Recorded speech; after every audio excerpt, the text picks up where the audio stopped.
यहाँ पे एक क्वेश्चन हम लोग देख रहे हैं। जो क्वेश्चन है, one end of 10 centimetre long silk thread is fix to a large vertical surface of charge non conducting plate and other end is fastened to a small ball having mass of 10 gram and a charge of 4.0 into 10 to the minus 6 coulomb.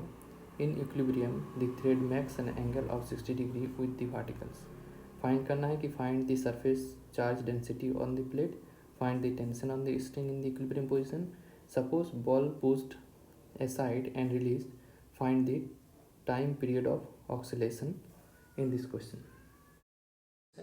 जो charge surface है non conducting है जिसमें charge fixed है, non conducting है charge इसमें fix है, और fix charge होने के कारण यहाँ पे क्या है कि इसमें पॉजिटिव चार्ज इसलिए होगा क्योंकि ये फोर्स ऑफ रिपल्सन हो रहा है ड्यू टू ये। देखिए यहाँ पे लिखा ये क्या है, ये this one is the long thread और ये फोर्स ऑफ रिपल्सन है, जिसके कारण ये फोर्स ऑफ रिपल्सन इस साइड में होगा, ये पॉजिटिव चार्ज है और ये भी पॉजिटिव चार्ज है, तभी ये सिस्टम इक्विलिब्रियम कंडीशन में होगा। और दिया ये क्या है कि नॉन कंडक्टिंग प्लेट है, नॉन कंडक्टिंग प्लेट मतलब चार्ज यहाँ पे फिक्स्ड है, कोई मूविंग चार्ज नहीं है, लार्ज वर्टिकल सरफेस है, मतलब यहाँ पे जो वर्टिकल सरफेस है ये लार्ज है, large non conducting charge surface जिसमें है कि सिग्मा सिग्मा है चार्ज सरफेस चार्ज डेंसिटी, मतलब total charge on the seat upon total area of the seat. यहाँ पे एंगल जो बना रहा है इस एंगल को हम लोग लिखेंगे वर्टिकल के साथ में, जो एंगल है ये है वर्टिकल, इसके साथ में जो एंगल बना रहा है ये थीटा है, theta equal to 60 degree, theta equal to 60 degree. अब थ्रेड है, थ्रेड के इस साइड में टेंशन फोर्स लग रहा है, टेंशन लग रहा है टी, इधर m इंटू जी लग रहा है, इधर एफ ऑफ आर लग रहा है। अब यहाँ पे हम लोग एक क्वेश्चन जानते हैं कि न्यूटन्स लॉ के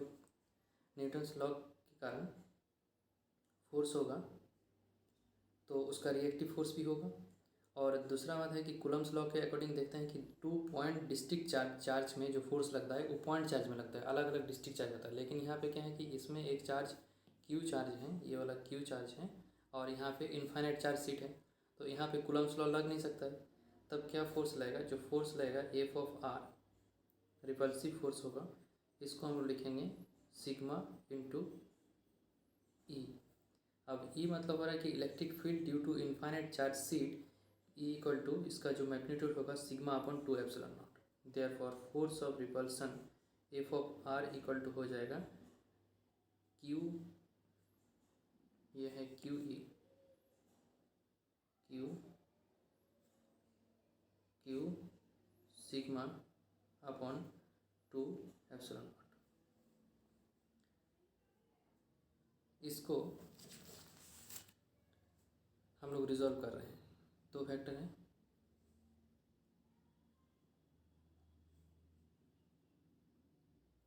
इधर इसको रिजॉल्व करेंगे तो ये टी, ये थीटा होगा, इस डायरेक्शन में होगा T cos theta L on the direction, और ये होगा T sine theta.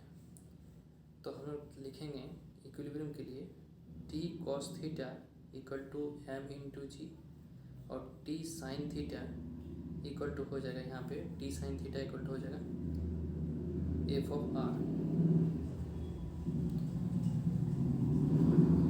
Question number 1, ये क्वेश्चन नंबर 2, दोनों को डिवाइड करेंगे, 2 डिवाइड 1, इसमें मिलेगा हमको tan theta equal to F of R divide by M into G. ठीक है, एफ ऑफ आर जो निकलेगा यहाँ से, एफ ऑफ आर जो वैल्यू है यहाँ पे Q sigma upon 2 epsilon not M into G. Theta का वैल्यू कितना दिया गया है 60 डिग्री।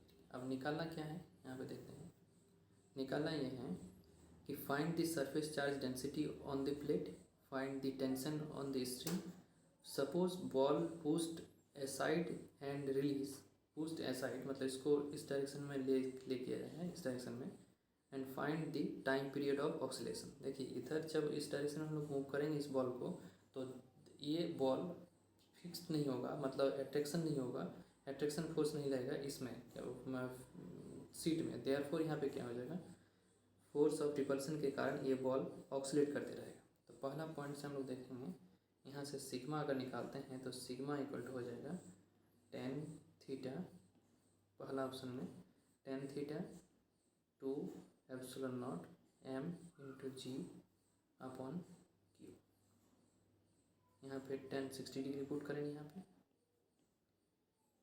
ये वैल्यू हो जाएगा 2, ये हो जाएगा 8.85 इंटू 10⁻⁻12, ये हो जाएगा 10 इंटू 10⁻⁻3, ये गिवन है मास, और इसको 9.8 जी का वैल्यू, क्यू का वैल्यू 2 इंटू 4 इंटू 10⁻⁻7, ये पुट करने के बाद जो टेंशन फोर्स आएगा, टेंशन आएगा, ये हो जाएगा 7.5 into 10⁻⁻7 newton metre. Tension force नहीं, यहाँ पे आ रहा है, हम लोग निकालते हैं इसमें sigma charge per metre square. Second B point में है टी इक्वल टू हो जाएगा एम जी कॉस थीटा, यहाँ पे एम का वैल्यू है 10⁻⁻3, 10 इंटू जी का है 9.8 अपॉन कॉस 60 डिग्री, ये वैल्यू पुट करेंगे तो 0.20 न्यूटन आएगा। नंबर थर्ड में क्या है, इसमें टाइम ऑफ ऑक्सीलेशन टाइम निकालना है, तो टी इक्वल टू होता है normal 2 pi root under L by G effective. Actually इसमें है क्या, ये पॉजिटिव चार्ज यहाँ पे है, इस डायरेक्शन में है, फोर्स ऑफ एट्रैक्शन और रिपल्सन लग रहा है, इस डायरेक्शन में वेट लग रहा है, दैट इज़ एम जी। तो इधर जी का डायरेक्शन इधर हो रहा है और इधर ए लग रहा है, तो देयरफॉर हम लोग यहाँ पे एक वेक्टर को रिजॉल्व करके देख सकते हैं कि इस डायरेक्शन में लग रहा है क्या, ए, इस डायरेक्शन में लग रहा है जी, ये दोनों हैं। तो जो रिजल्टेंट आएगा हमारा, रिजल्टेंट इस डायरेक्शन में आएगा, ये हमारा देगा जी इफेक्टिव। तो जी इफेक्टिव का जो वैल्यू होगा ये हो जाएगा root under of G square plus A square. अब ए इक्वल टू हम लोग लिख सकते हैं यहाँ पे acceleration M into A equal to Q into E, तो देयरफॉर ए इक्वल टू हो जाएगा acceleration equal to Q sigma upon 2 epsilon naught into, इसके सारे पर्टिकुलर वैल्यू अगर हम पुट करेंगे, ये वैल्यू पुट करने के बाद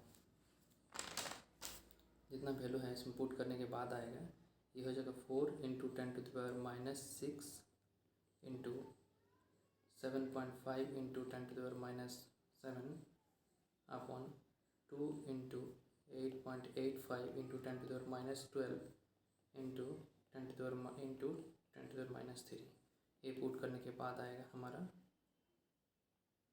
इसका वैल्यू आएगा 17 पॉइंट समथिंग 87 के आसपास। ये कैलकुलेशन करने के बाद हमको मिलेगा जो एल टी का वैल्यू निकालेंगे 2 pi root under of L upon G square plus A square by 1/2, इसमें 2 पाई रूट अंडर ये 10, एल का कितना दिया है, एल हम लोग देखेंगे यहाँ पे 10 सेंटीमीटर है, एल इक्वल टू है 10 सेंटीमीटर, 10 इंटू 10⁻⁻2 अपन ये वैल्यू पुट करने के बाद आएगा, इसको 10 स्क्वायर लेते हैं, ये 289 आ रहा है, इसका 1/2 पुट करने के बाद पूरा वैल्यू सॉल्व करना। और एक सिंपल क्वेश्चन है, बहुत ही आसान है, सिंपल पेंडुलम से रिलेटेड है और इलेक्ट्रिक फील्ड है। क्वेश्चन हम लोग पहले देख लेते हैं कि गिवन है कि a simple pendulum has a length of L and the mass of bob is M. The bob is given to a charge q and pendulum is suspended to a uniform horizontal electric field E as shown in figure. The time period of oscillation when the bob is slightly displaced from its mean position, मतलब in equilibrium position. अब देखिए हम लोग देखते हैं कि इस side electric field है, इस साइड इलेक्ट्रिक फील्ड एक एक करके इधर है डिस्ट्रीब्यूटेड है, यहाँ पे फर्स्ट स्टैंडर्ड है, ये लेंथ एल है इसका, यहाँ ये लेंथ एल है, इस ये मास mg डाउनवर्ड एक्टिंग हो रहा था, बट इसको जब स्लाइटली पुश कर दिया गया है तो इसमें एक एंगल थीटा बनेगा इनिशियल मीन पोजीशन से। इसमें इस साइड में टेंशन होगा, इधर यह लगेगा QE इलेक्ट्रोस्टैटिक फोर्स, इधर लगेगा mg।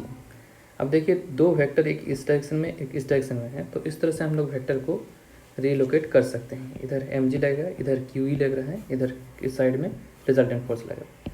तो यहाँ पे जो फोर्स होगा वेट जो हो रहा है, weight equal to mg downward direction में। इलेक्ट्रोस्टैटिक फोर्स है, जो इलेक्ट्रोस्टैटिक फोर्स QE ये E गिवन है। अब मैग्नीट्यूड ऑफ नेट फोर्स के लिए हम लोग क्या करेंगे, देखिए नेट फोर्स निकालने के लिए होता है F1। यहाँ पे एक फॉर्मूला लिख लेते हैं, F रिजल्टेंट का मैग्नीट्यूड निकालेंगे तो root under of F1 square plus F2 square plus 2F1 F2 and cos theta is the angle between F1 F2। By applying this theorem यहाँ पे mg square QE square plus 2mg QE cos 90 degree. 90 degree क्या हो रहा है कि ये दोनों के बीच में जो एंगल हो रहा है ये 90 डिग्री बन रहा है, therefore theta equal to 90 degree. In this case net resultant force will be this one. This can be written as F equal to m into ए। F इक्वल टू फॉर्मूला होता है m इंटू ए। अगर ये net resultant होगा तो ये effective acceleration होगा, तो effective acceleration equal to this formula. m outside ये कैंसिल आउट हो गया, तो जो टाइम ऑफ ऑक्सीलेशन निकालते हैं 2 pi root under of L upon A X effective equal to in this case यहाँ पे L upon A square plus QE upon m square by 1/2, ये इसका फॉर्मूला होगा। सेम क्वेश्चन लेते हैं कि small pendulum has a length L and the mass of Bob m। The Bob is given A charge Q and pendulum is suspended in uniform vertical electric field. ये change कर दिया गया है, यहाँ पे वर्टिकल पहले हॉरिजॉन्टल था, इसका direction in this way. Then क्या करना है कि time period of the oscillation find करना है in the bob if bob is slightly displaced from the mean position. तो इसमें क्या होगा कि देखिए ये स्लाइटली मीन पोजिशन में अगर हम इसको स्लाइटली मीन पोजीशन से इधर अगर लाते हैं तो ये क्या होगा, ये नीचे दोनों तरफ का फोर्स एक्टिंग होगा, एक नीचे की तरफ होगा mg और इधर QE। तो इसका जो इक्विलिब्रियम पोजीशन होगा, इक्विलिब्रियम पोजीशन में होगा क्या है कि इसमें जो थीटा होगा दोनों फोर्स के बीच में 0 डिग्री, तभी इक्विलिब्रियम पोजीशन में होगा। तो फ्री बॉडी डायग्राम देखते हैं, two vector acting in this direction theta equal to 0 degree में। तो यहाँ पे हम लोग क्या करेंगे, मैग्नीट्यूड ऑफ नेट फोर्स अगर निकालते हैं तो यहाँ पे क्या हो जाएगा, F नेट रिजल्टेंट, इसका मॉड वैल्यू निकालेंगे तो root under of magnitude of first force square plus magnitude of second force square plus 2mg F1 into QE into cos angle 0 degree. Net resultant F of R will be mg plus m into a।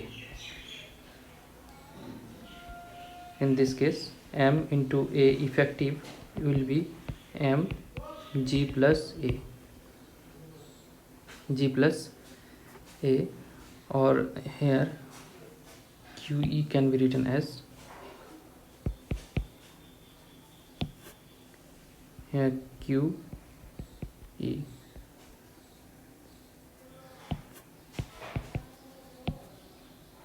Therefore mg plus QE, then effective acceleration will be g plus QE upon m। Therefore acceleration at time period of acceleration equal to 2 pi root under of L। acceleration effective will be 2 pi root under of L upon g plus QE upon m।